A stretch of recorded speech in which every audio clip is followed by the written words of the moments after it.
Ça y est? C'est bon? D'accord. Stata est ouvert. Donc, voilà, donc la première étape, c'est déjà d'importer la base de données. Donc, Euh, oh là là. Je pense que ma machine ne va pas tenir parce que là, La base qui s'appelle Varpec. oui. Donc, file, dans file, file, OK. La procédure est la même pour import. Non, non, bon.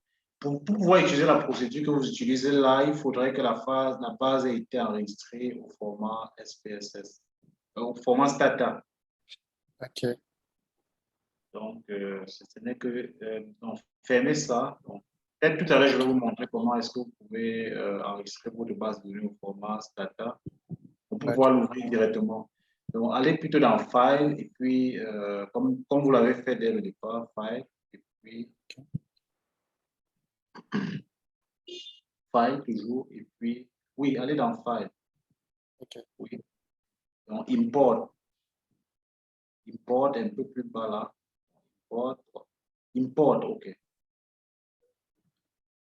Import et puis Excel Spreadsheet.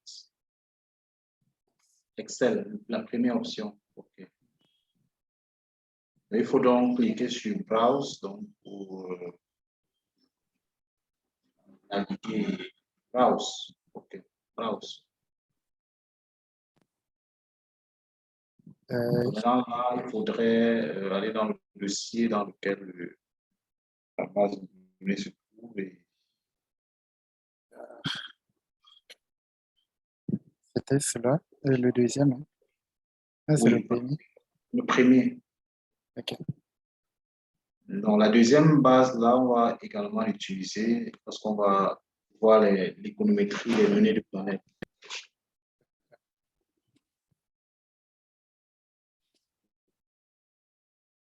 OK. Donc, il faut cocher l'option import first Import. parameter as row, import, voilà, OK, first row as parameter name. OK. Donc, j'espère que tout le monde sait pourquoi on coche cette option parce que si on ne le fait pas, ils vont donner AP comme nom de voilà, fonction. voilà le nom des lettres des colonnes sur Excel. OK. Donc, c'est ça. Voilà, OK. Donc, vous savez déjà le processus, hein, c'est de tester la stationnarité. Bon, de préférence, lorsqu'on travaille sur Stata, il est préférable déjà dans un premier temps de créer un do file. Voilà. Donc, de telle sorte qu'au fur et à mesure, on pourra le renseigner. Donc, voilà, le crayon, le pic avec le crayon là, avec la feuille de papier. Oh, OK, d'accord. Donc, on a notre do file, on va le renseigner au fur et à mesure. Donc, on peut revenir sur Stata. Donc, on peut déjà écrire sur le do file précédé de étoile, donc test de racine unitaire. Donc, revenons un peu à notre do file. OK. Donc, étoile, donc, en commentaire, donc, pour dire que ce qui va suivre sera un commentaire. Donc, dans le do file étoile, voilà, donc, test de racine unitaire. Test de racine unitaire. OK.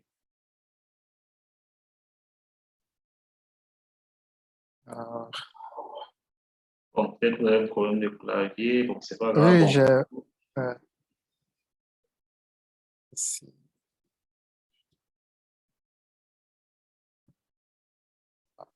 C'est la même chose avec le test de stationnarité, ça? Oui, c'est la. Bon, ce test de stationnarité, ce test de racine unitaire, ça renvoie à la même réalité. En fait, c'est juste que bon, lorsqu'on parle de racine unitaire, ça signifie que la série est non stationnaire.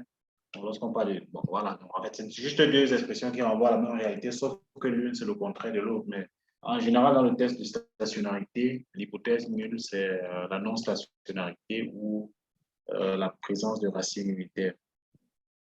Donc, la présence de racine unitaire signifie la non-stationnarité. Donc, On peut revenir à Stata, le fait d'abord manuellement, donc après on va récupérer la commande et coller dans notre file. Donc, je pense que c'est dans Statistics pour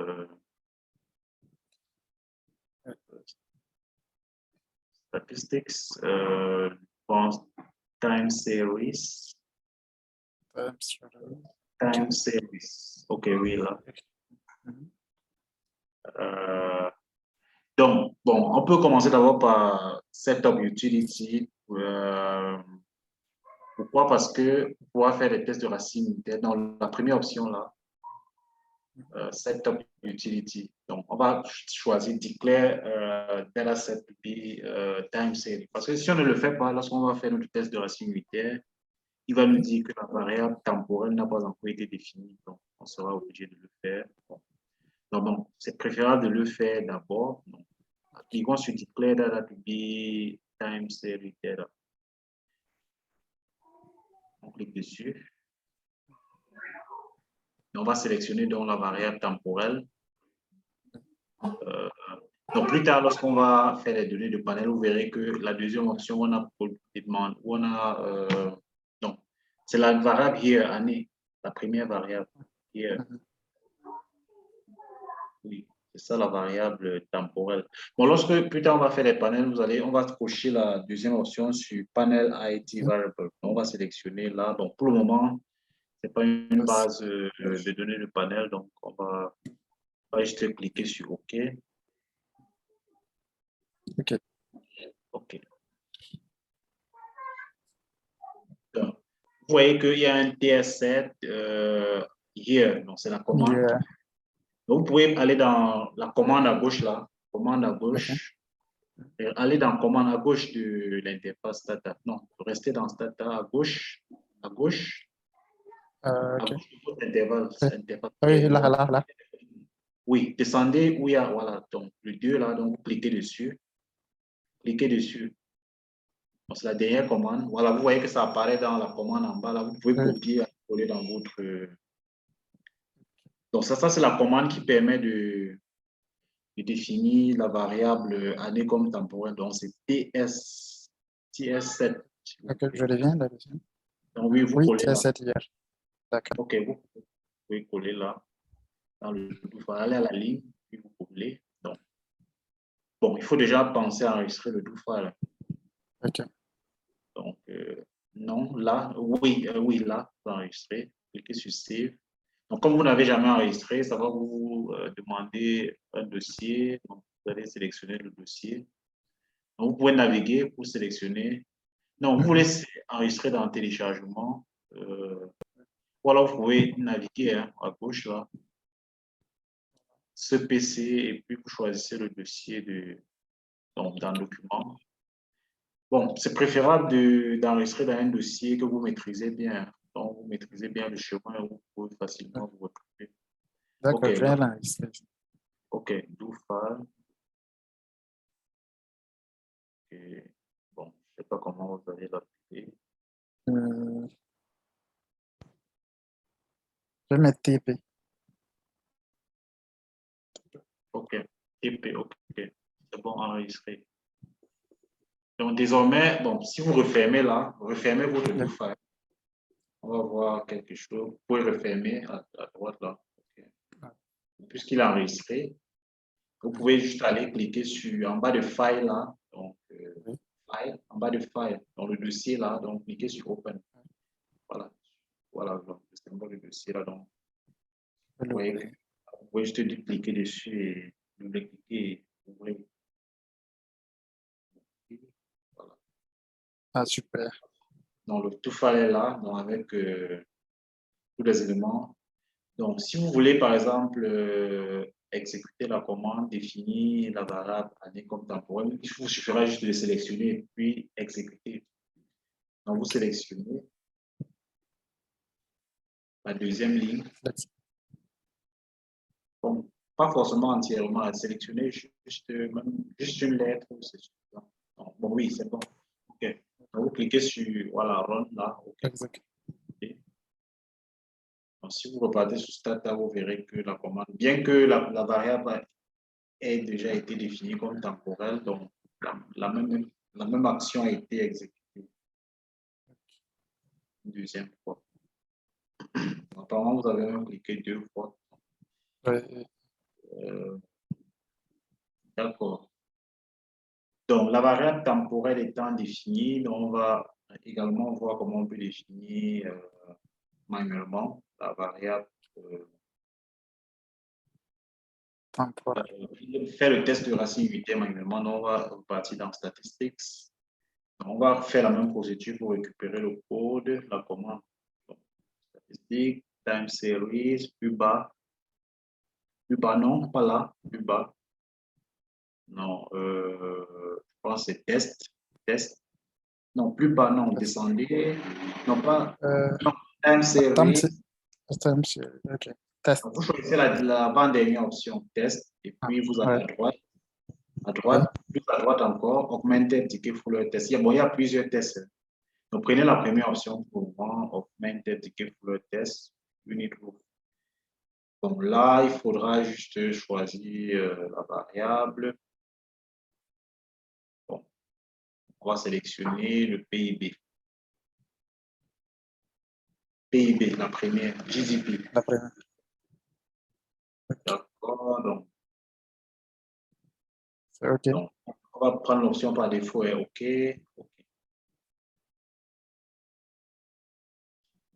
Donc, oui, refaire la même. Le test a été fait.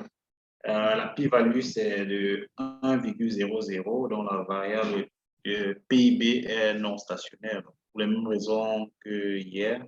Donc, je pense que, bon, si quelqu'un a une préoccupation, hein, il peut la poser. Donc, je pense que bon, la p-value, c'est la valeur qui est là, plus bas là. Donc, Mackinnon approximate p-value for ZT. Okay. 1,00. Donc, la variable. Ah, d'accord.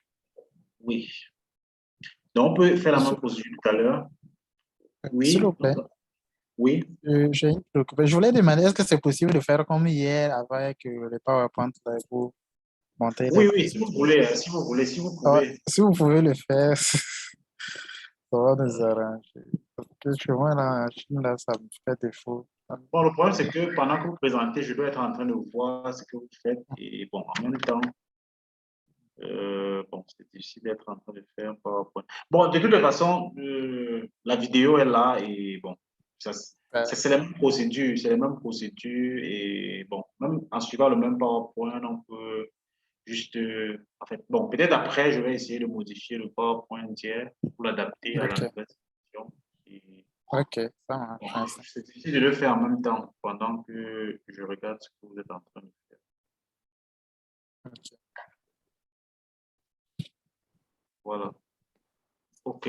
Donc faisons la même chose. Donc, allons à la ligne, la commande 5. On clique dessus.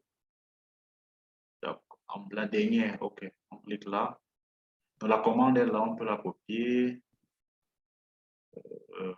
Voilà.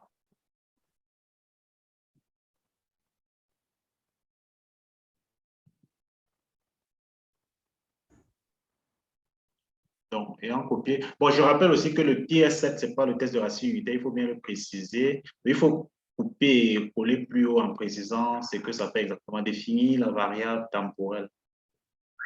Donc, il faut couper la commande, la première commande qu'on a saisie tout à l'heure. Donc, ou bien il faut mettre une étoile là et puis dire ce que ça fait. Étoile, donc en haut de TS7, là.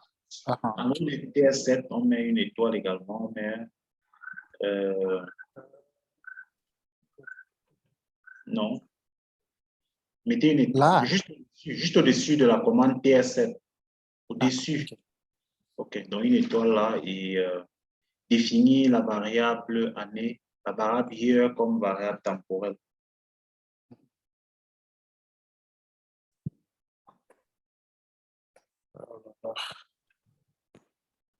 Ou alors déclarer, je ne sais pas trop.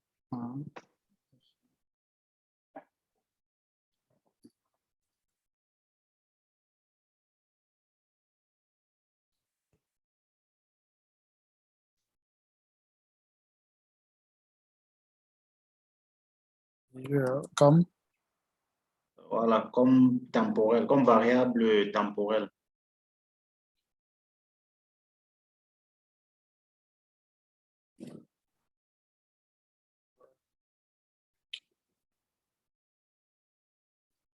c'est bon. OK. Donc, je pense qu'on peut copier cette pour mettre avant unit rule test. Donc, juste avant. Jusqu'à non, Copier ça. oui, copier jusqu'à avec y compris la commande qui permet de le Ok. faire. Dans la deuxième et la troisième ligne. OK. Avec l'étoile également. Ok. On peut couper ça. Couper et coller Coller en haut. Il faut coller au-dessus de. Il faut faire descendre cette le commande. test. Non, il faut la coller avant. Non, au-dessus de test de racine unitaire. Ok, ok. Faites descendre la première ligne. Mettez le curseur, faites descendre et tout. Voilà la première ligne collée. Voilà. Collée là. Ok, c'est bon.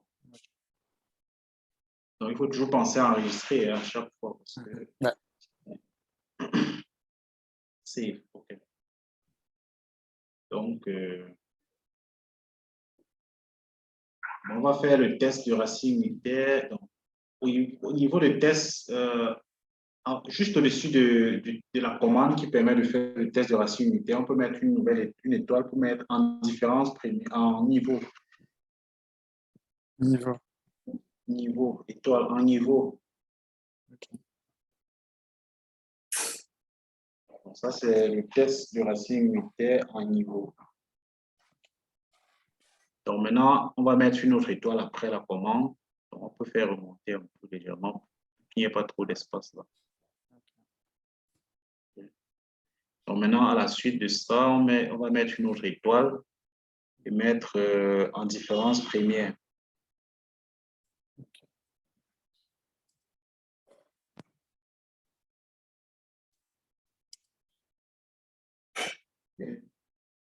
Donc, on va copier la commande du haut.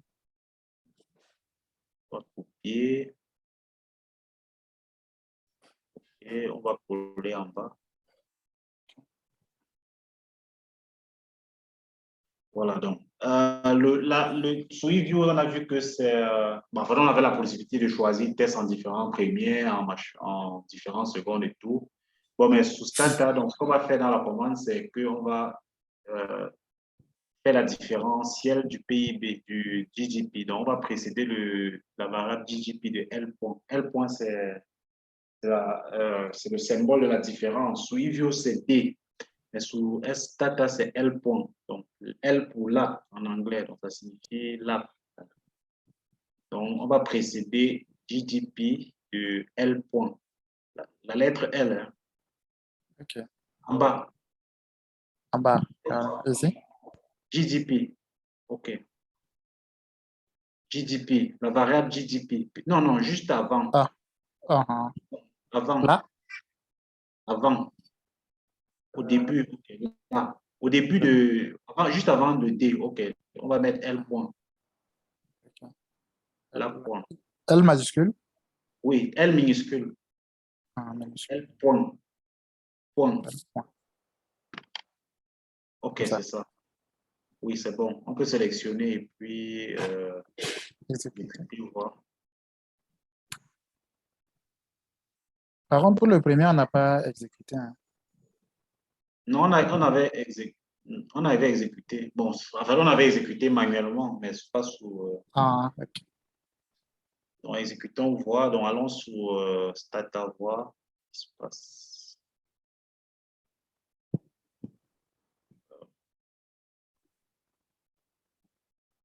Donc, est-ce que c'est pas le même résultat de tout à l'heure? Donc, Je dirais que c'est le même résultat. on a la même p-value. On a la même p-value. Oui. Donc, en différence première, il n'y a pas de grand changement. Donc, on va aller faire le test en différence Ah, il y a une seconde. différence. Il y a une différence Oui, une légère différence au niveau du du. premier résultat. Parce qu'au niveau du premier résultat, on a 5,308. Ici, on a 6. Oui, Ouais, sa 5 valeur minutes, c'est ça. statique a diminué, même si la p-value n'a pas changé. C'est Donc, on parfait. va faire le test en différence secondes. Donc, on va aller sur le do file. OK, on va copier. Donc, en différence, on va coller là, on va juste changer, faire des modifications. Donc, on copie ligne 9 et 10 en même temps pour gagner en OK. temps. Ligne 9 et 10.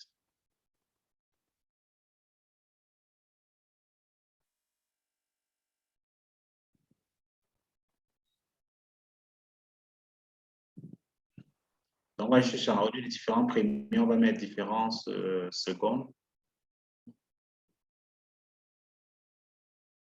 Secondes.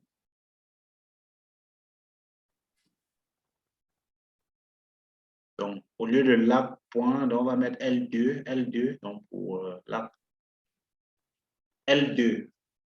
Où il y a L Ah, OK. point, L2. On dit lac tout, donc deux différenciés deux fois. Donc, on va sélectionner, exécuter. OK.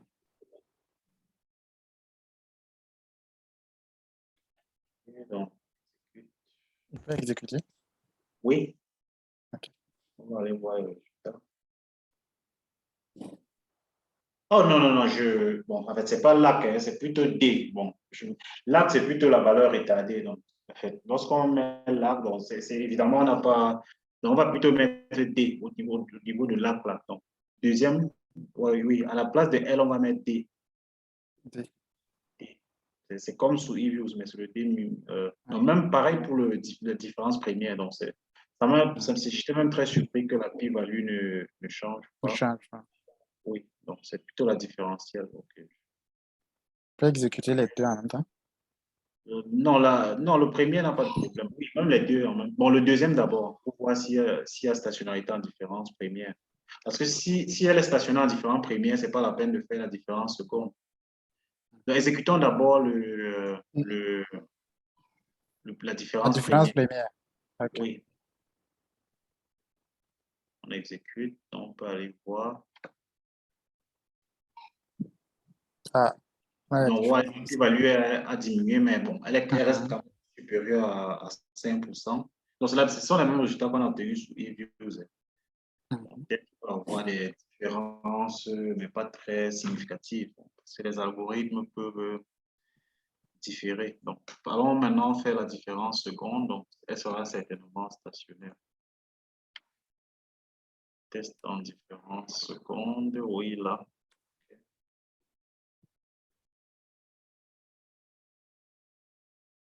Ouais, ça a changé carrément. Voilà. Donc, la p-value est inférieure à 5% cette fois-ci. 85%. Donc, elle est stationnée en différence secondes. Donc, on va peut-être faire notre exercice. Donc, on peut le faire pour les autres variables, mais bon, on va pas le Et, faire. et si jamais, au niveau seconde, la p-value n'est toujours pas significative, est-ce qu'il faut monter différence troisième, quatrième, cinquième, sixième, septième, jusqu'à Bon, 10? c'est la logique en principe, mais bon, en général, bon, il sera. La différence seconde, même, ce sont des cas extrêmes de série. C'est difficile de trouver une série qui, au-delà du 2, ne sera pas stationnaire. C'est D'accord. difficile. Bon, en fait, dans la pratique, c'est difficile, voire impossible. Vous voyez même que sur l'IVIO, on s'est arrêté à la différence seconde. Bon, Oui, oui, c'est pas donné l'option d'aller plus loin que ça. Bon, mais en général, donc, les séries sont soit stationnaires ou alors en différentes premières. Bon, des cas exceptionnels jusqu'en différentes secondes, mais bon, après là, bon, je pense que en général, lorsqu'on arrive en différentes secondes, on est presque sûr d'avoir des séries stationnaires. Bon, en tout cas, moi, personnellement, je n'ai jamais rencontré une série qui, au-delà de 2, qui va au-delà de 2 comme ordre d'intégration. d'accord. Mais la logique, c'est que on devrait arriver à stationnariser la série. Bon, même toutes les méthodes économétriques qui sont développées aujourd'hui vont jusqu'à la stationnarité, jusqu'à l'ordre 2. Pour le moment, parce que de façon pratique, même, c'est difficile d'en trouver au-delà. Donc, Et, oui. et normalement, enfin, c'est pas normalement, mais pourquoi on s'arrête à vérifier la stationnarité du PIB?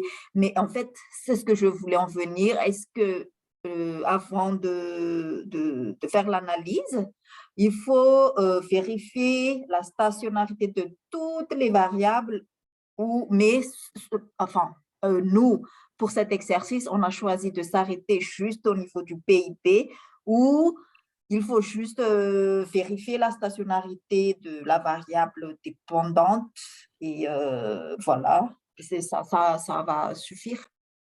Non, non, non, il faut vérifier la stationnarité de toutes les variables. Toutes les variables. Non, en fait, comme c'est un cas d'essai, je suppose que on peut le faire juste en copiant le nom de la variable.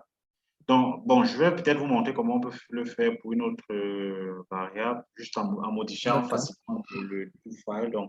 Je vais le faire. Donc, oui, OK, allons-y. Donc, on va juste On va copier. copier tout à partir Donc, des différences juste linéaires. après test de racine unitaire, là, on va mettre une autre étoile pour mettre cas du PIB. Ok, Juste après test de racine unitaire. c'est ça. Mhm. Juste après, Ah, pas ok. avant. Test de racine unitaire. Donc, on va mettre une étoile. Voilà. Cas du PIB. Ou alors de GDP, si vous voulez. Bon, maintenant, on va copier tout ça. Donc, à partir de là, OK, GDP. Donc, on va copier à partir de la ligne 7 jusqu'à la ligne 7 jusqu'à la ligne 15. Copier. Puis coller. On va changer PIB, par exemple, en investissement. Investissement. Jusqu'à une variable de l'investissement. Okay. Donc, je pense que c'est gross fixe GF. Bon, en fait, en tout cas, on peut gross fixed capital formation GFCF. Ah, GR. GF. Ok. GF CF. Okay. Oui, c'est là. Voilà. CF. Ah oui. GFC. Ah, c'est CF.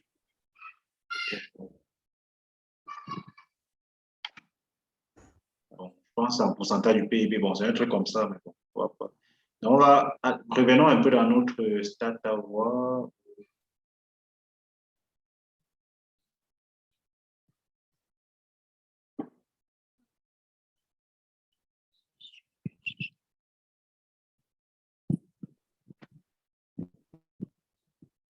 Ok. Donc, la variable, allons à droite au niveau de l'appel de variable. On va, dans la première variable, là, il faut, à droite, au niveau des variables, à droite, à Ok. l'extrême droite. Donc, Là, il y la a- deuxième variable, la troisième variable, GFCF. Donc, Ah, il faut double-cliquer dessus, voilà, double-cliquer. Bon, lorsque vous double-cliquez, son nom apparaît au niveau des commandes, ah, là, donc, ah. copier. Donc, c'est son nom informatique. Copier. Non, pas là, au niveau de la commande. Au niveau de la commande, Ouais, en carré. bas. Ok. Ok. Donc, vous pouvez couper ou copier tout simplement. CTRL X. On repart dans notre do file, on va remplacer. Donc, d'abord, au niveau de la variable en niveau, ok, donc on va remplacer GDP. Bon, oui, c'est ça. Ok. Là, Voilà, on va ici. remplacer là également. PIB. Voilà. Donc, on peut d'abord exécuter pour voir. Donc, différence première, exécution, d'abord voir. Sélectionne et on exécute.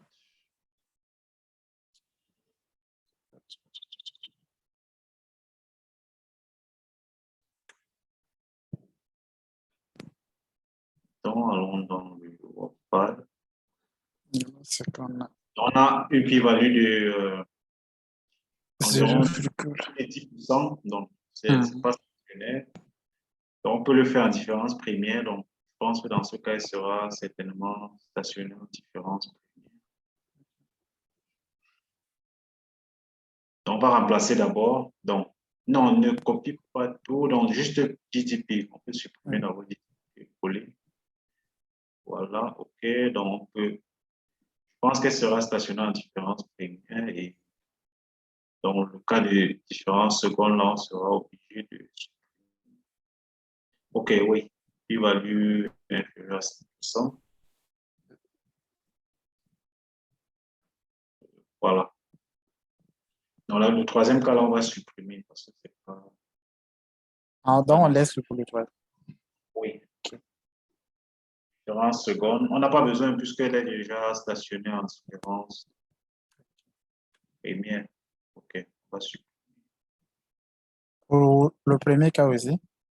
Non, ça va. Pour le premier cas, on avait Ouais. les raisons de le faire parce que le PIB n'était pas stationné en différents premiers, donc on allait en D'accord. différence. Carrément au 3. Oui. Super. Donc, on peut naturellement avoir le réflexe à chaque fois d'enregistrer le do file parce que Ouais. ça peut être compliqué. Peut-être si la machine plante et que. Voilà. OK. Donc, voilà. Donc, OK, c'est bon. Bon, l'un des exercices qu'on va également faire, c'est de générer la variable logarithme du PIB comme on l'a fait sous eViews. Donc, sous le data, on va aller sur le do file. Donc, on va mettre à la suite de cela une autre étoile. Donc, on va mettre une étoile et générer la variable, le logarithme du PIB. On va écrire ça comme ça.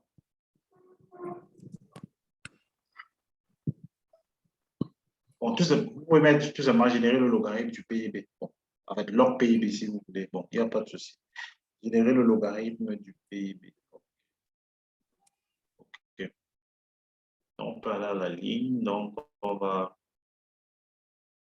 Donc, là, pour pouvoir générer une nouvelle variable, on utilise la commande gen, Gen, espace. Bon, c'est vrai que générer aussi ça marche. Bon, mais espace,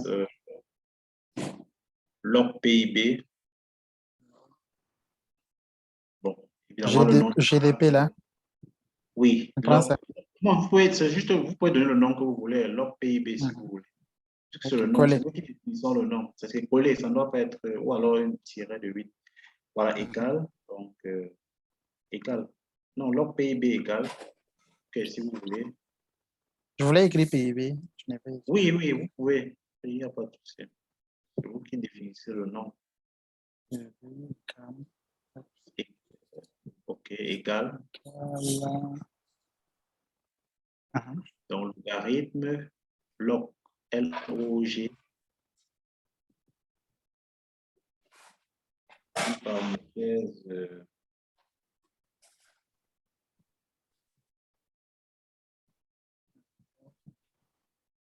PIB. Comme ça?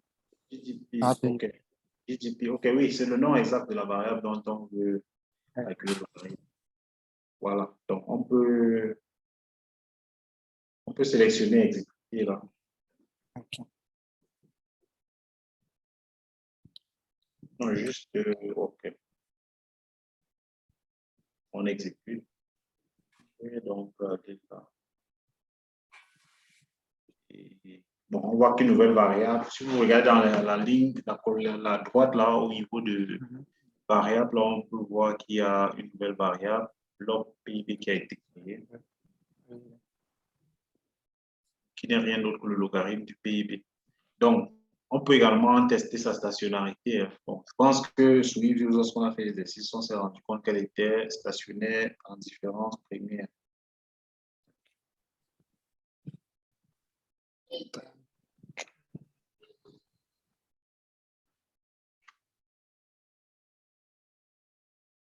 On peut Donc, copier à partir de là.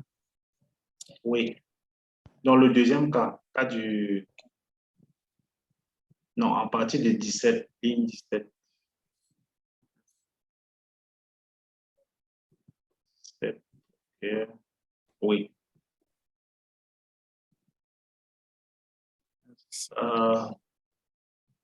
Bon, c'est vrai que oui. Bon, c'est vrai que c'est pas très logique de, bon, le générer PIB là, peut-être, ok, bon. Oui, oui. Oui, allons-y, on va juste remplacer Mhm. cas du logarithme du PIB.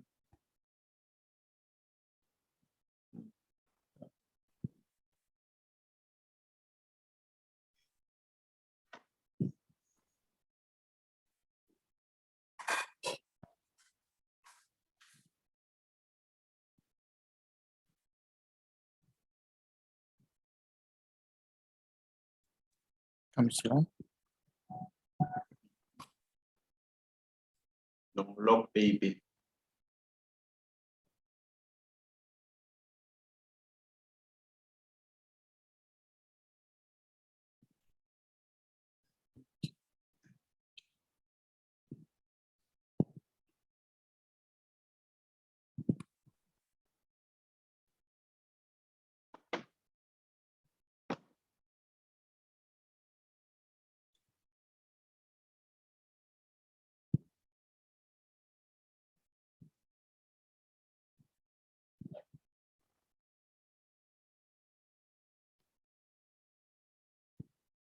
Ok.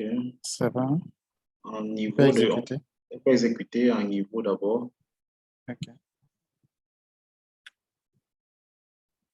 Bon, j'espère que tout le monde comprend. Oui, c'est ça aussi. Donc, allons au niveau. Je patiente ou bien vous allez expliquer. Non, allons au niveau de exécuter. D'accord. Et voilà, allons au niveau de stat, voir le résultat. Donc, pi-value 0,84, donc c'est largement 0,4. supérieur à 5%. Donc, on va faire le test en différence première, voir. Bon, certainement, on aura le même résultat qu'on a eu sur Evius. Donc, on peut exécuter. Voilà, là, elle est stationnée en différence première. OK. Donc, c'est bon.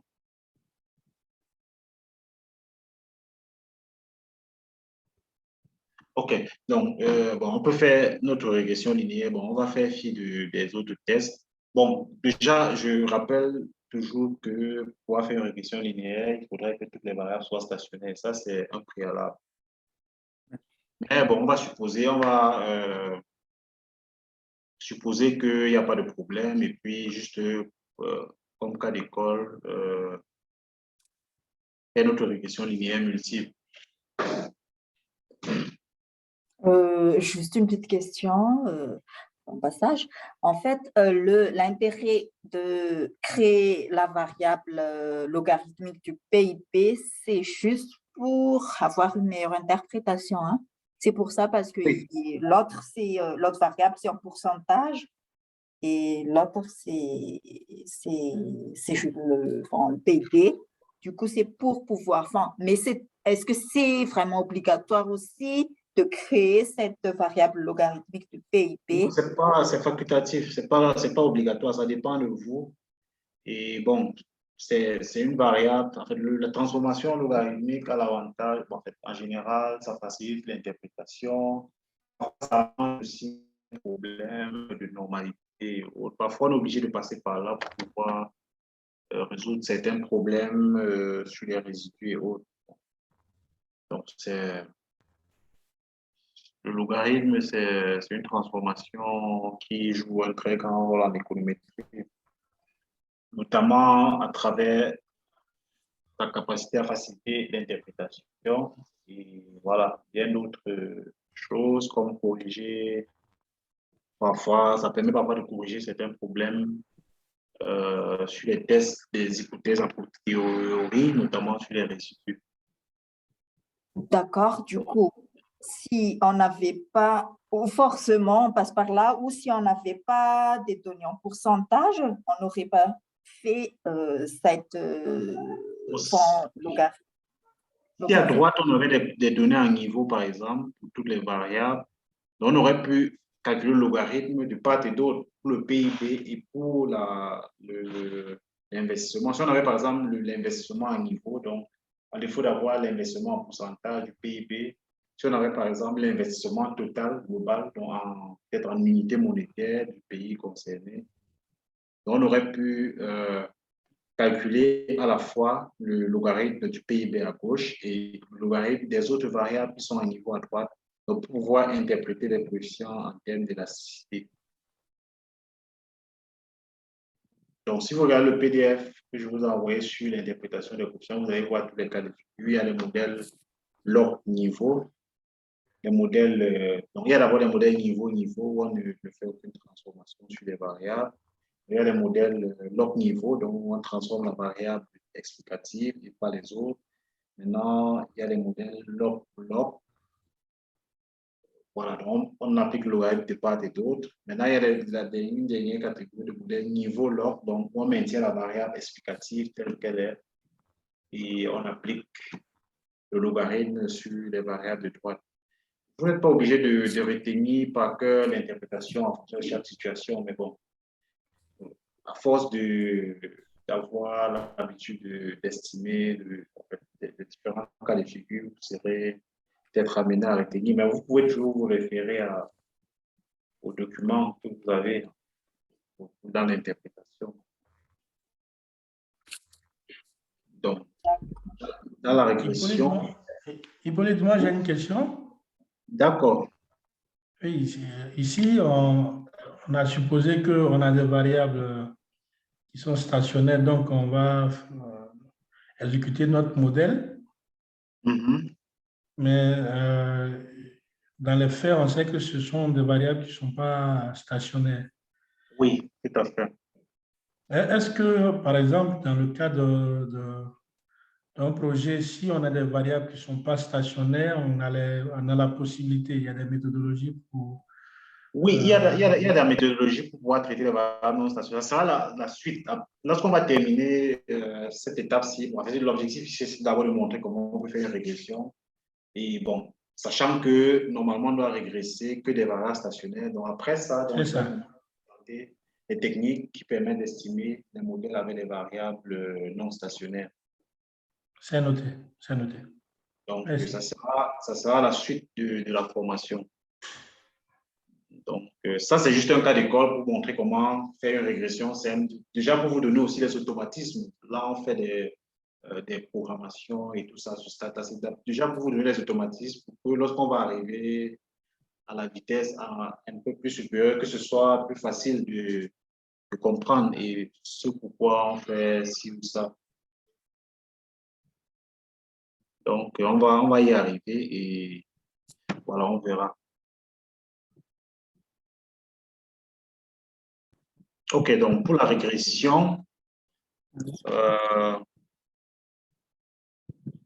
donc variable dépendant, donc pour la régression sur Stata, on peut le faire comme manuellement, hein, comme voilà, dans statistiques, régression, machin et autres. Mais bon, on peut le faire d'abord manuellement, on va récupérer la commande pour voir ligne. Non, après deuxième, linear model unregulated, donc linear regression, on clique dessus. Là, la variable dépendante, on va prendre le logarithme du PIB. Log PIB en bas. Non, bon, prenons le logarithme directement. Ok. Log. OK. Donc, comme variable explicative, on va choisir GFCF en pourcentage du PIB.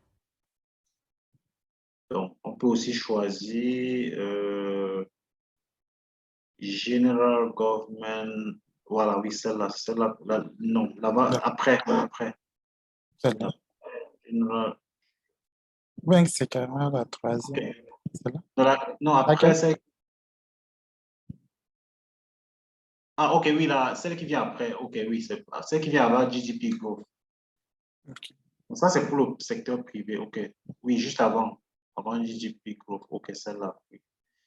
C'est celle qu'on a pris sur e-views également. Donc, prenons celle-là aussi. Un pourcentage du PIB. Donc, c'est tout. Donc, on peut cliquer sur OK. Donc, vous voyez qu'automatiquement, il y a la constante qui est prise en compte. Vous voyez que au niveau des treatment of constant, on peut soit supprimer la constante. C'est bon. OK. Donc, là, on a exécuté. Les résultats sont là. Donc, on a les mêmes résultats qu'on avait sur eViews hier. Ce sont exactement les mêmes résultats. Donc, les petits values également sont les mêmes. Donc, on peut également toujours aller dans la commande à gauche, l'historique. On peut cliquer dessus, donc la commande va apparaître, on peut la copier pour aller dans le do file, de sorte que plus tard, on peut juste modifier. On peut m'envoyer le do file à quelqu'un d'autre en fonction de sa base de données, il pourra juste modifier les variables et les exécuter.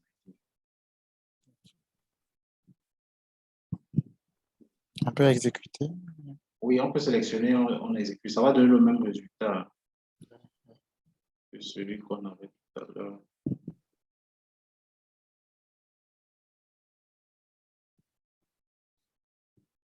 C'est ça. Voilà, donc c'est ça. La différence, c'est que tout à l'heure, on l'a fait directement et puis là, on a utilisé la commande Grèce. Voilà, quoi. Donc là, on a fait les tests sur les différents coefficients. Donc, on peut revenir à Stata. Donc, on a les coefficients. Donc, en fonction du signe et tout ça, on peut interpréter puisqu'il s'agit d'un modèle log niveau. L'interprétation est la même que celle qu'on a vue hier. Donc, voilà, par exemple, que les investissements, la première variable, ce sont les investissements. Donc, on voit que les investissements ont un effet positif sur le PIB. Donc, une augmentation des investissements d'une unité, donc de 1%, entraînerait une augmentation du PIB de 7,04%. Donc, pour les dépenses publiques de consommation, l'effet est également positif. Et une augmentation des investissements, des dépenses publiques de consommation entraînerait, d'1% entraînerait une augmentation des dépenses du PIB de 15,52%. Voilà un peu l'interprétation qu'on peut faire. Donc, on peut également faire les tests de diagnostic sur les résidus. Donc, les commandes existent pour faire directement. Mais on peut également utiliser le menu déroulant pour le faire. Donc, en allant dans Statistics, comme tout à l'heure. Donc, on peut d'abord revenir dans le file et mettre test diagnostic des résidus. Test test diagnostic des résidus.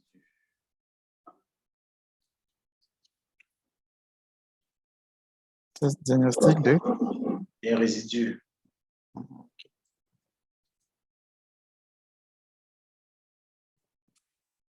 Donc, vous savez tout ce qu'il y a. D'abord, le test de normalité, le test d'hétérocédacité et puis le test d'autocorrélation. Donc, statistique, on va aller dans plus bas là. En bas là, loin en bas là, donc on va cliquer sur la flèche descendant là, puisqu'il n'y a pas toutes les options. Donc, il y a une flèche à la dernière option. En bas, il y a une flèche là. Donc, voilà. Donc, on va aller à Post Estimation. Post, l'avant-dernière. OK, Post Estimation. Donc, Diagnostics and Analytics. Oui, là. de cliquer. Donc, cliquez sur la flèche le plus là. OK, residual. Non, Residual versus.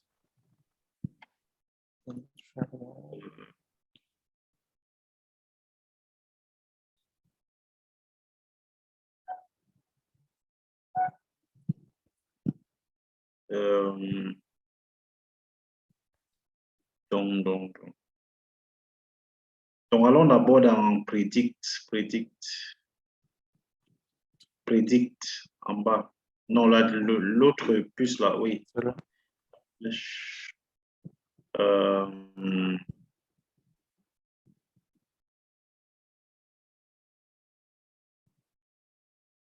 Bon, fermons d'abord l'onglet là. Diagnostic, là. Celui-là? Bon. Donc, cliquez un Oui, peu en sur... tout cas. Bon, fermez d'abord, on va le faire autrement. Donc, allez dans le do file. Donc, l'une des options sous Stata, c'est de prédire la série des résidus. Donc, faire la prédiction des résidus et puis utiliser, donc, comme on l'a fait sous eViews hier, par exemple, lorsqu'on a fait make residual série, on a pu générer la série des résidus. On va prédire la série des résidus d'abord, dans un premier temps. Et on va utiliser les commandes classiques pour faire les tests d'hétérocédacité et d'autocorrélation et haute normalité. Donc, on va aller à la ligne pour prédire la série des résidus. Donc, je pense pour prédire, il faut utiliser la commande predict.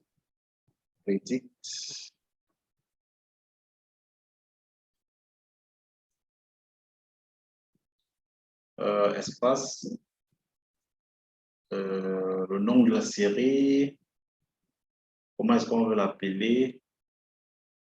Donc, appelons-la résidu.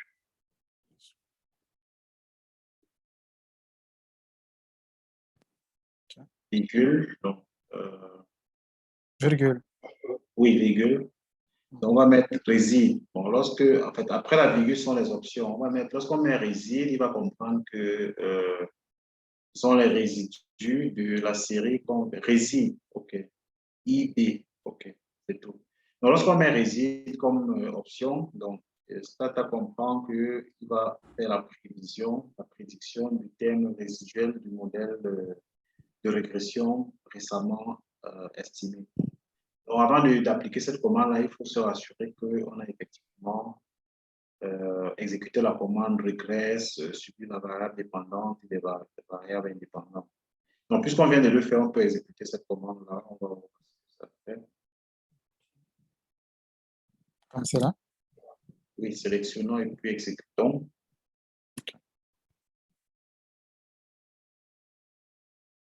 Donc, allons-y voir ce qui se passe. Donc, vous voyez qu'il y a bien évidemment une nouvelle série qui a été générée qui s'appelle résidu, donc tel qu'on a voulu, tel qu'on l'a précisé, et voilà. Donc maintenant, l'autre étape, c'est maintenant de tester, par exemple, la normalité. Donc, allons dans le do file et puis allons ici à la ligne, tester la normalité.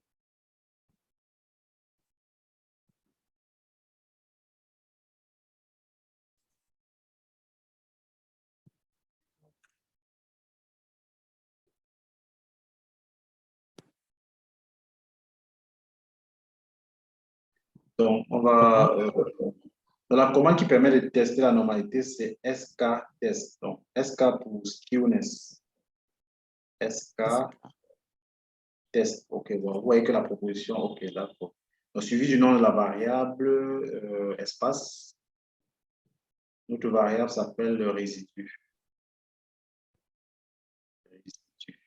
C'est comme ça qu'on a dit. Voilà, là. Elle est là. OK, c'est bon. Donc, vous pouvez... Non, c'est tout. Pas de virgule. Donc, vous pouvez vous arrêter là. Donc, sélectionnez juste et exécuter. Donc, sur le test de normalité de JAPERA, donc on a les différents éléments, mais ce qui nous intéresse beaucoup plus là, c'est la p-value, donc sur la dernière colonne. probabilité supérieure à Q2, elle est de 0,13. Donc, l'hypothèse nulle d'un test de normalité, c'est que le résidu suit une loi normale. C'est l'hypothèse nulle. Donc, ici, étant donné que la p-value est supérieure à 5%, on accepte l'hypothèse nulle de normalité des résidus.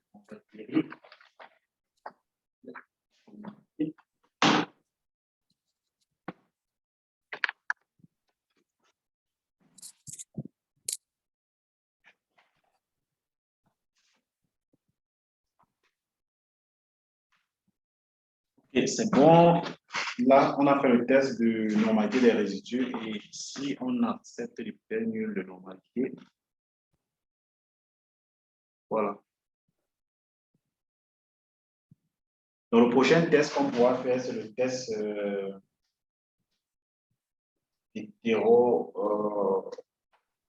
d'hétérocédasticité.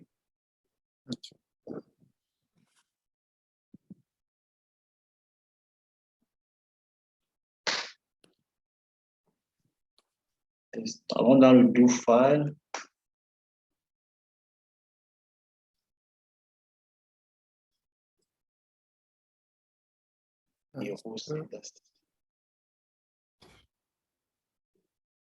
Bon, lorsque vous faites, évitez au maximum les accents, hein, parce que bon, Ah, d'accord.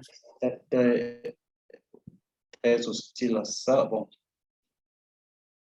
Donc, hétérocédasticité, cédasticité.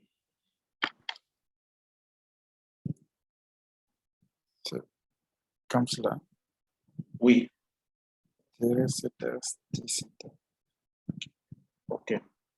Donc, je pense que dans le H, la commande c'est head test. Donc, H-E-T,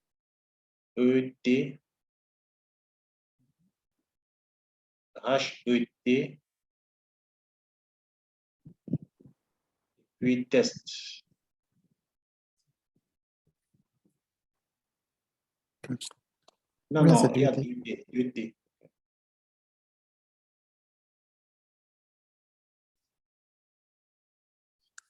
Comme cela. Oui. Donc, je ne suis pas sûr que ça va marcher, mais allons-y, résidu.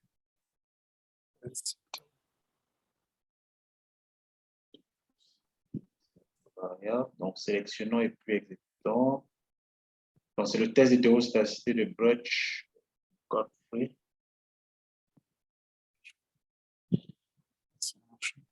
Ok, oui. Là, ça donne un résultat. Donc, là, voilà, c'est effectivement le test d'hétéroscédasticité de Brutch-Pagan. Donc, l'hypothèse nulle, c'est constant variance. Donc, la constante de la variance, donc, c'est en coéquivalence à l'homocédasticité, donc homogénéité de la variance. Donc ici, la p-value est inférieure à 5%, donc on rejette l'hypothèse nulle de constante de la variance. Donc, les erreurs ne sont pas homocédastiques. Donc, Hétéro les ou erreurs, homo? pardon, Hétéro ou homo? Il dit hétéro ou homo? l'hypothèse nulle, c'est constante variance, telle que vous voyez là, à H0. Constante variance. Constante variance, c'est l'homocédasticité. Ah, Donc, c'est l'une des hypothèses, c'est que la variance doit être constante. Donc, c'est ce qu'on appelle l'homocédasticité. Maintenant, étant donné que la p-value est inférieure à 5%, donc on rejette l'hypothèse nulle d'homocédasticité. Donc, ça signifie que les erreurs sont hétérocédastiques. Donc, c'est un problème.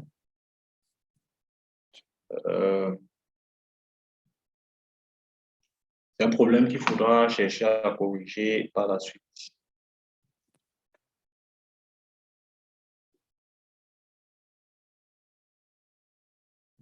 Donc, le dernier test à faire, c'est le test d'autocorrélation des erreurs. Donc, le test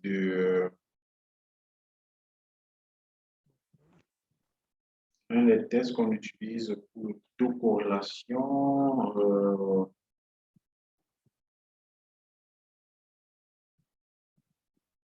Bon, le test le plus utilisé, c'est le test du Durbin-Watson. Donc, je pense que la commande, bon, je peux ne pas m'en souvenir, c'est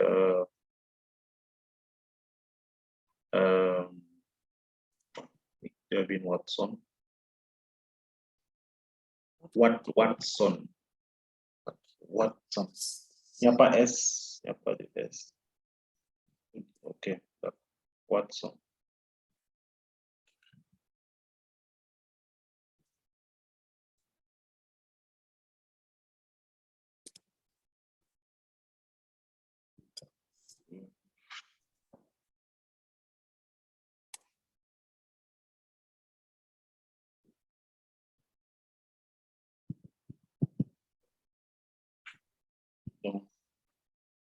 Donc, je pense que la commande, c'est stat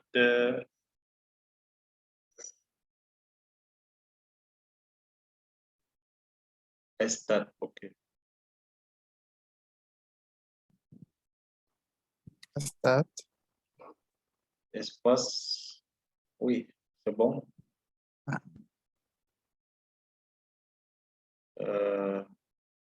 DW, non, je pense que, Ça y est là. donc, stat DW, Durbin Watson. Non, non, je pense que ça ne doit pas être dans la liste. Ah, Si jamais ça devait être là, ça devait être DW. Oui, DW. Ouais.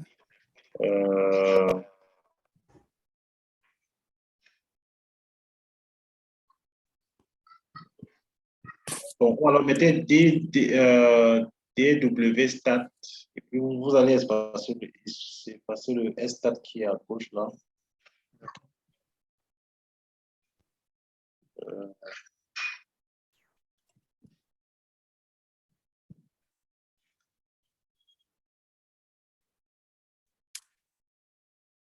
Non, effacez ça. S. Oui, DW. Non, effacez le stat. DW stat. Comme ça. Coller. Il n'y a pas d'espace. DW stat, Watson statistique. Stat. Espace. Espace. Résidu. DW, c'est Durbin Watson Statistics. Donc, on va exécuter, voir. Je ne suis pas très sûr. Mais je pense que c'est Minuscule, hein? oui. Ou bien c'est stat ici. E, c'est avec E. Ou bien comme ça. Non, ça va. Ça va. OK.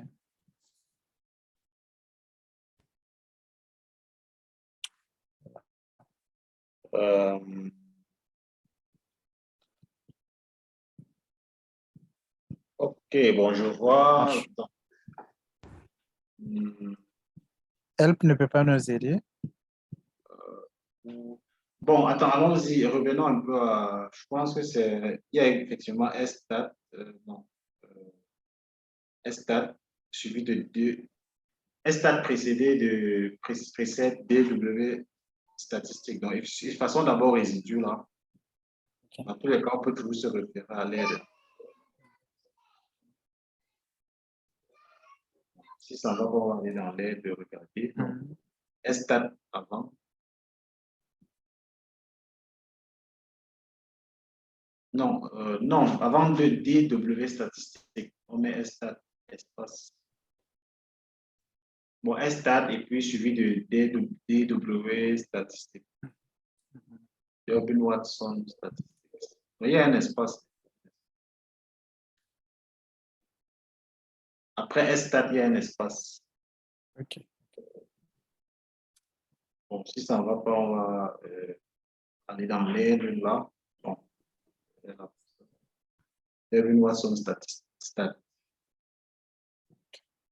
Non, il y a pas, c'est pas statistics. Stat. On met résidu. Non, c'est bon, c'est bon. Ok. Non, non, non. Exécutons la commande telle qu'elle est.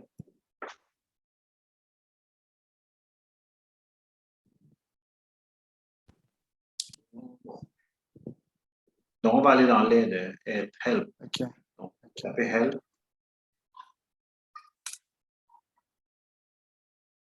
Et W stat. Non, c'est qu'il y aura un résultat pour ça.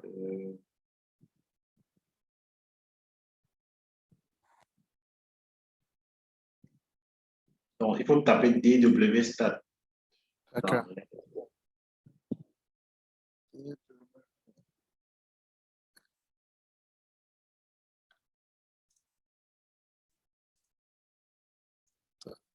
Comme cela. Sans espace. Ah, Il n'y a pas d'espace.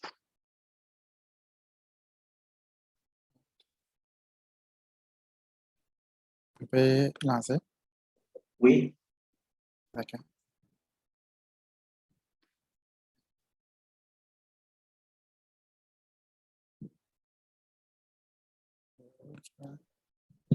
This command continue to work, but First, command is voilà ça. Stat.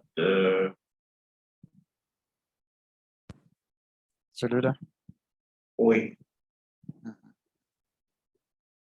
Donc, c'est la nouvelle commande qu'on utilise ou bien c'est l'ancienne? Stat. Watson. DW stat. Donc, maintenant,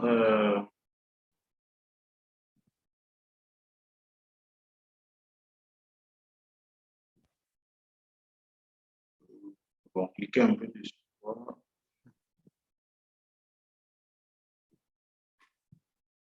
Stat DW Watson syntax. Stat. Ah, ok, donc on avait mal. Donc, copions ça.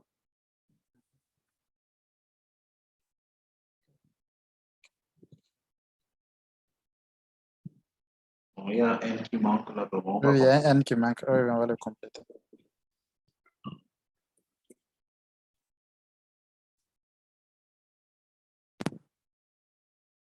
C'est bon. Combien on ajoute des résidus en même temps? Non, non. Ok. Donc, il faut juste estimer le modèle et puis taper la commande. Allons-y dans. Ok, bon, le résultat est là. Donc, Durbin-Watson Statistics, 3 degrés. Bon, la difficulté avec le test de Durbin-Watson, c'est que, en fait, comme je vous ai montré la dernière fois, il faut aller dans la table du Durbin-Watson, faire les comparaisons. Il faut savoir faire les comparaisons avec. Donc, c'est un peu ça. Donc, il suffit juste pas de. La difficulté ici, c'est que, bon, en fait, il n'y a pas. Forcément, il n'y a pas de p-value comme dans les autres tests, mais il faut, étant donné la valeur de la statistique de Durbin-Watson qui est là,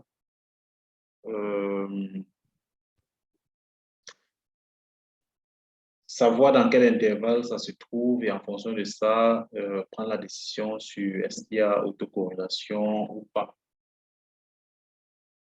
Donc, peut-être je vais prendre la main. Donc, je vais d'abord aller chercher, télécharger la table de Durbin-Watson. Dans un premier temps, je vais vous montrer comment on va comparer. Dans un instant, tant que je ouvre la table.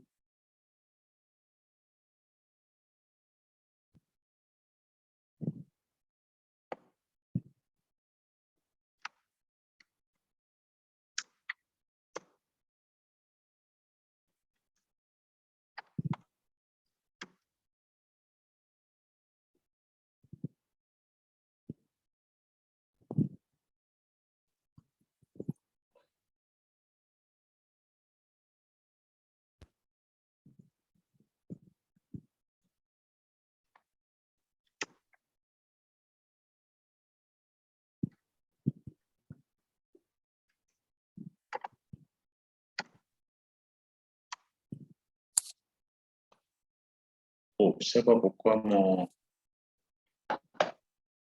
la recherche ne marche pas chez moi. Bon, je vais essayer de partager l'écran, hein, que vous voyez. D'accord.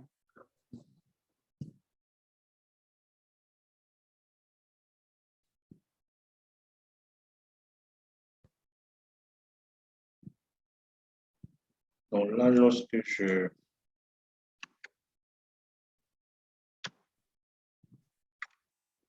euh,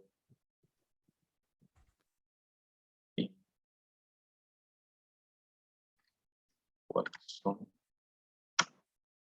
lorsque je tape la recherche là,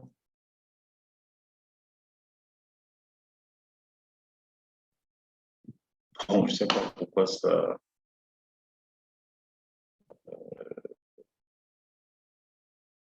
La recherche.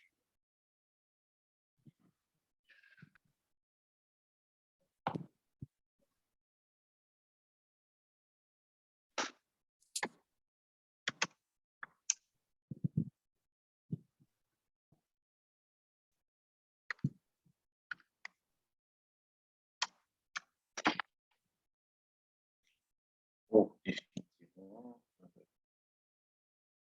Bon, peut-être vous allez reprendre l'écran ainsi, la recherche peut aller chez vous là. Peut-être on va. D'accord.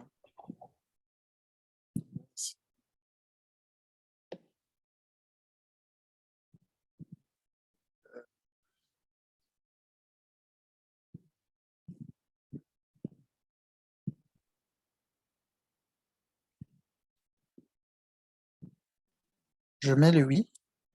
Oui, J'ai à pas mon partager. écran.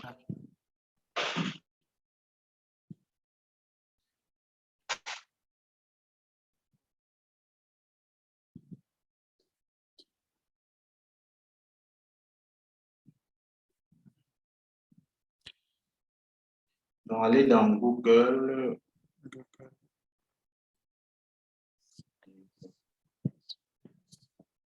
Ok, génial.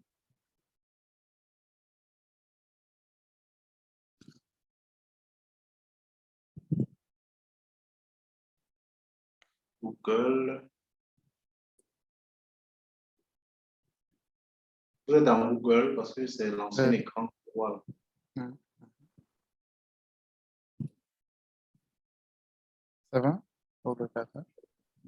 Pour le moment, c'est l'ancien écran qui est visible. Ah, c'est l'ancien. Ok, je vérifie.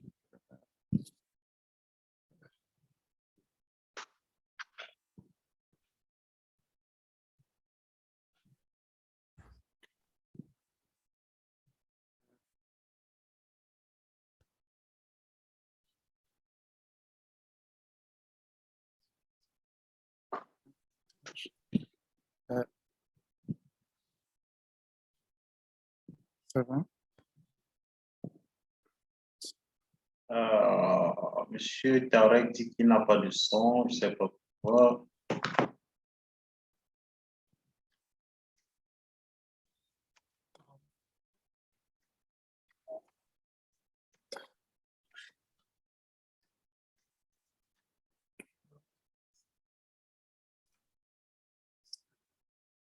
OK. C'est D'accord, le il faut. premier? Bon, partez plutôt au niveau des PDF, ce serait mieux. Plus Ah, bas. ok. Plus bas, OK. Dans les liens. Ah, là. Non, pas au niveau des. Non, il ne fallait pas cliquer sur les images. Bon, voilà, la Ah, table. Oui, PDF là. PDF là. Là. Donc, ouvrez. Ou bien le deuxième. Bon, peu importe. Ah,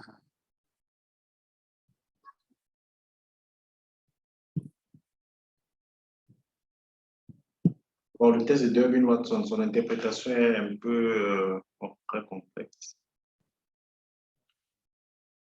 Il faut non seulement avoir la table et savoir comment est-ce qu'on interprète. Ah, apparemment ici également. c'est bizarre.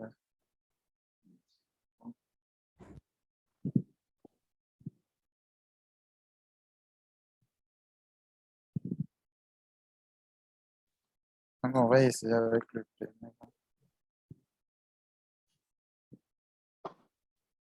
Bon, d'accord, peut-être je vais plutôt vous envoyer des éléments sur l'interprétation. Comme visiblement, la technologie. OK, là maintenant, c'est bon.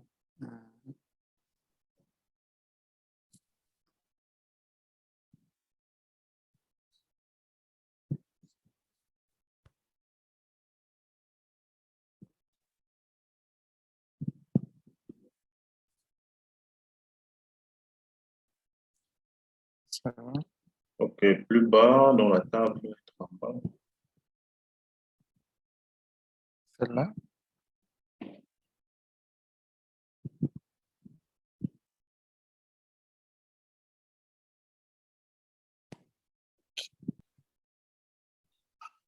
On a le nombre on a K et K, c'est le nombre de variables, N, c'est le nombre de degrés de liberté. Donc, si on revient sur Stata, donc ce qui correspond à. Si on revient sur les sorties Stata, Oui, OK. on revient sur les sorties Stata. Mhm. Donc, ce qui K ici correspond à. Si Durbin Watson 3, Mhm. K ici correspond à 3. 0, Non, ah, OK. K ici c'est 3 et N vaut 37. Oui, oui, c'est ça, c'est ça. K Ah, vaut OK. 3 K, et c'est 3, N vaut 37. 37. Donc, la D'accord. statistique, c'est 0,68. Oui. Mais il y a un autre souci qui demeure, c'est que cette statistique de Durbin-Watson, il faut la comparer à un certain nombre de valeurs. Donc, il y a aussi une autre recherche qu'on va faire sur l'interprétation du test de Durbin-Watson. OK.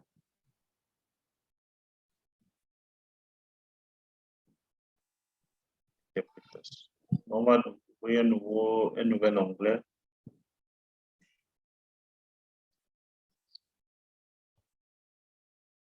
Mhm.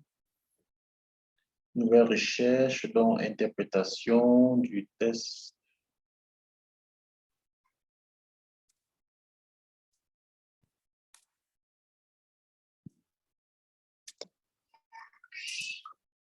Test de Durbin-Watson. OK. Bon. Ça suffit. Voilà, donc, regardez un peu, agrandissez un peu la fenêtre là.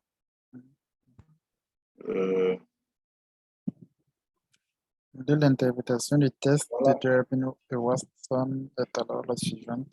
si Si la la valeur, valeur calculée de la... OK, oui. si la valeur calculée de Durbin-Watson est inférieure à la valeur tabulée D1, alors il existe une autocorrélation. Si la valeur de Durbin-Watson calculée est entre D1 et 4 moins D2, il n'est pas possible de rejeter l'hypothèse. Si la valeur calculée de Durbin-Watson est supérieure, donc là, on ne peut pas. Voilà, donc, il faut d'abord, dans un premier temps, comparer la valeur de Durbin-Watson calculée à. OK.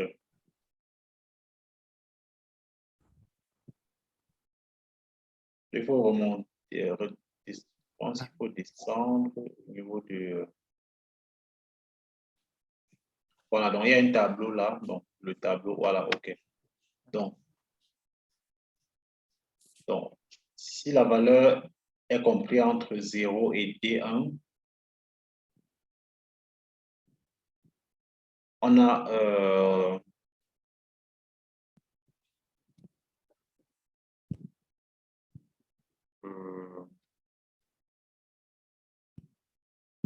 a autocorrélation. Si c'est entre 0 et D1, on a autocorrélation. Entre D1 et D2, bon, on ne peut rien dire. Entre D2 et 4 moins D2, on n'aura pas d'autocorrélation.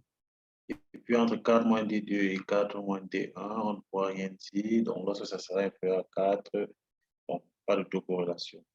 Autocorrélation négative. On va repartir dans notre table de Durbin-Watson. On va voir à quoi correspondent D1 et D2.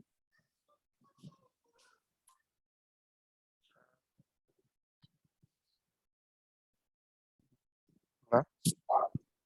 La table de Durbin-Watson. La table tout à l'heure, OK. D1, c'est ce qu'ils ont appelé ici DL. Et D2, c'est ce qu'ils ont appelé DU. Bon, ici, notre K vaut 3 et notre N vaut 37. Donc, on va voir à quoi ça 37. correspond ici. Descendons plus bas. C'est 37, oui, OK. K vaut 3 et D vaut 37. C'est ici, on dirait le 37, là. 37, OK. La ligne 37, OK. Donc, le DL, c'est 1, c'est vrai que je ne vois pas très bien, 1,11, je crois. Non, D1, c'est Ok, je vais 1,11. essayer de zoomer. D1, c'est 1,11. D2, c'est 1,46. Ça. D1 correspondant pour ces valeurs de degré de liberté, là, K égale à 3 et D égale à 30, et N égale à 37. Donc, D1 vaut ici, dans ce cas, 1,11, je crois, et D2 vaut 1,40. Voilà, donc je vais noter ça. On va dire dans la table.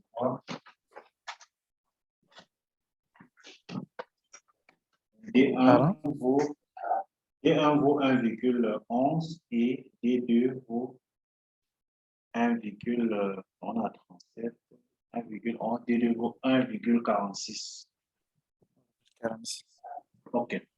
Donc, revenons à notre 1,46, c'est où ça? 37, Est-ce que ligne je- 37. Oui, je vois 1,11, mais 1,46. C'est DU, D2. Si vous remontez plus haut, vous allez voir qu'il y a deux valeurs. Il y a Ah, DL et DU. oui, oui. Il y a le lower et le upper.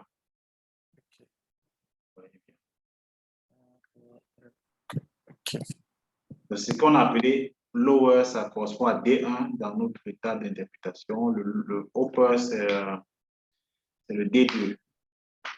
C'est le D2. Ah, donc OK. c'est comme si c'était le minimum et le maximum. Ouais, c'est un truc comme ça. Ok.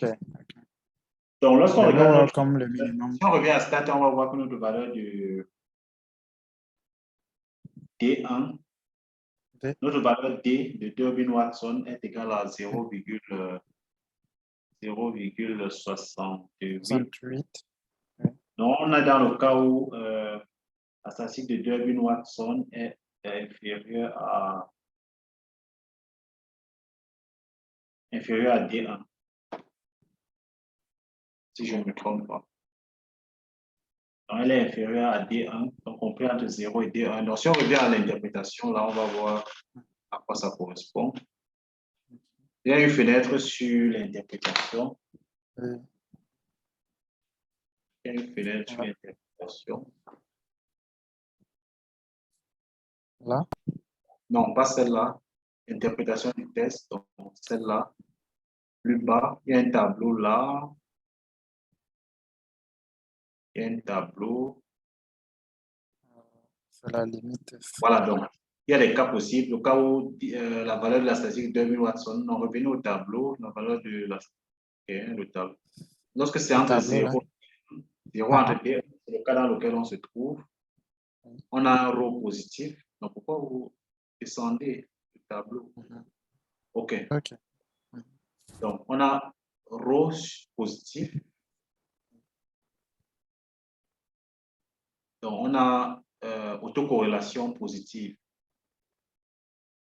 Vous voyez bien que Durbin-Watson est bien compris entre 0 et D1.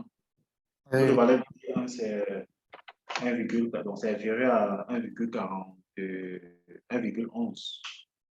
Donc, on est dans un cas d'autocorrélation positive. Bon, dans Dans tous les cas, c'est l'autocorrélation. Donc, il y a un problème d'autocorrélation. En plus du problème d'hétérocédacité, on a un problème d'autocorrélation qu'il faudra corriger. Et donc, demain, on va essayer de voir comment est-ce qu'on peut corriger cet état de cause et avancer également dans les autres types de modèles. Donc, je ne sais pas si quelqu'un a une question, une préoccupation. Donc, sinon, vous pouvez également partager le do file avec moi pour que je le partage également avec les autres. Il n'y a pas de souci. Moi, j'ai un petit problème par rapport à l'interprétation de la table d'Urbain et Watson tout à l'heure. Pour situer la valeur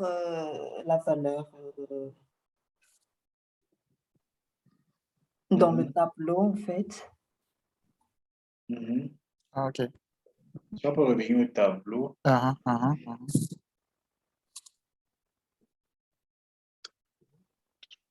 Ici. Voilà, OK. Oui, c'est ça. Ah, OK.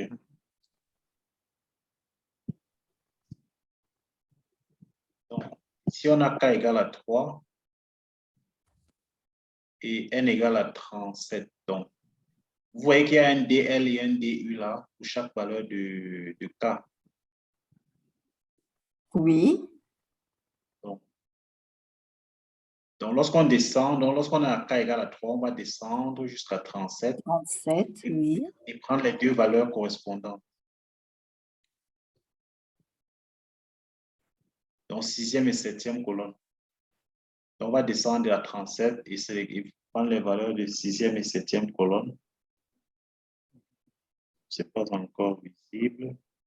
Donc, voilà. OK. Donc, lorsqu'on prend 37, donc, on va 1, 2, 3, 4, 5, 6 et 7. Donc, c'est pour ça qu'on a pris la valeur D1 comme 1,11 et D2 comme 1,44.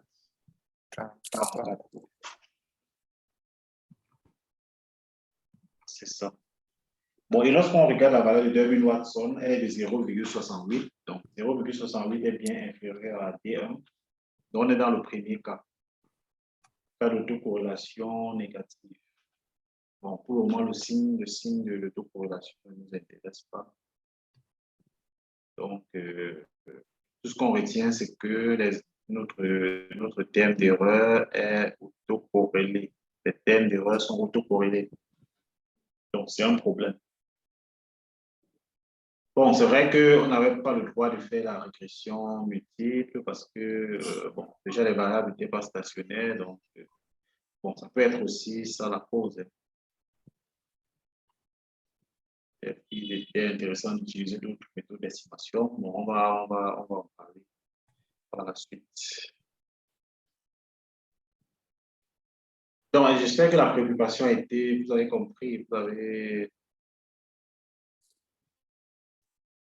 Oh. On a répondu à votre question.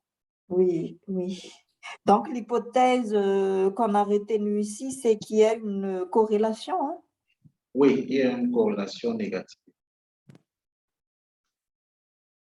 Bon, peu importe, qu'elle soit négative ou positive, bon, ce qu'on retient, c'est qu'il y a autocorrélation.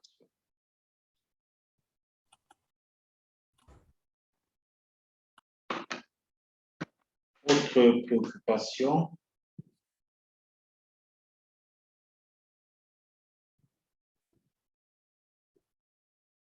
Donc, c'est tout ça qu'il faut que nous allons corriger demain. Oui. L'autocorrélation et l'hétérocétacité des résidus. Oui. Bon, on verra comment est-ce qu'on peut corriger. Pallier à ça. Bon. Ou alors peut-être utiliser d'autres méthodes d'estimation. On verra. L'estimation que nous avons fait là, c'est l'autocorrélation entre des résidus, entre les variables. Hein. Autocorrélation entre les variables. L'autocorrélation des termes d'erreur, des résidus. Oui, oui, autocorrélation des résidus. Soirée. Bonne soirée. D'accord.